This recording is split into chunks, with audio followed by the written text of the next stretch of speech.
Although our witnesses today will focus on the regional implications of Russia's war in Ukraine, it is Ukrainians themselves who will overwhelmingly bear the cost of a peace deal that rewards Russian aggression.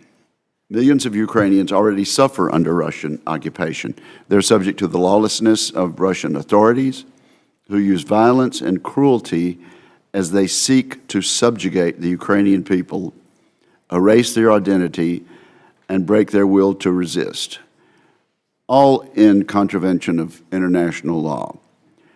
Ukrainians in government-controlled areas endure daily strikes on apartment buildings, schools, hospitals, churches, and other public spaces. All Ukrainians will be worse off if Russia is emboldened to pursue its imperial agenda. Belarus presents a striking example of Russia's goals in the region, the annexation of a state in all but name.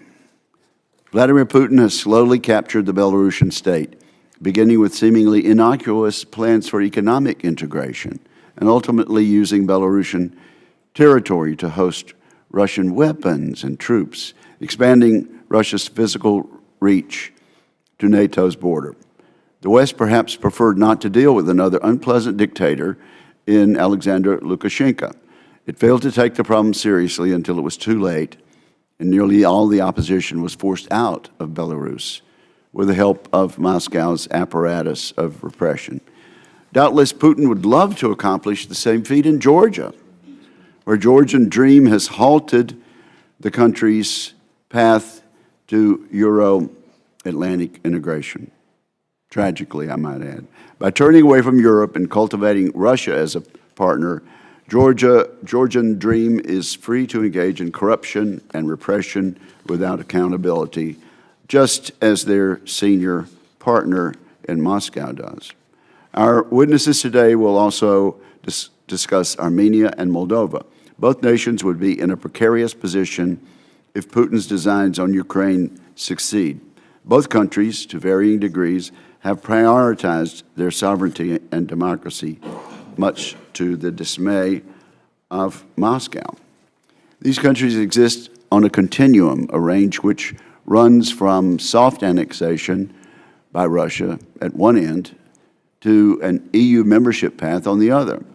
There are even more at-risk states in between. To be sure, those with ill intent far beyond the region are also watching carefully to see if Russia gets away with its illegal aggression.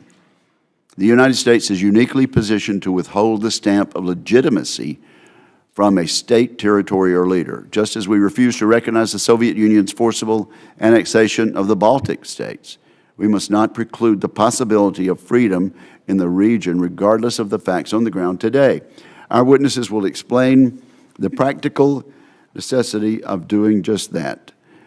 Joining us today are Michael Ciceri, Defense and Security Policy Researcher at RAND Corporation, Narcis Kopalian, Assistant Professor in Residence of Political Science at the University of Nevada, and Hanna Lubakova, a Belarusian journalist in exile and non-resident senior fellow at the Atlantic Council. I welcome all three witnesses, look forward to their testimony today, and before we hear their opening statement, I will recognize my friend and colleague, Chairman Joe Wilson.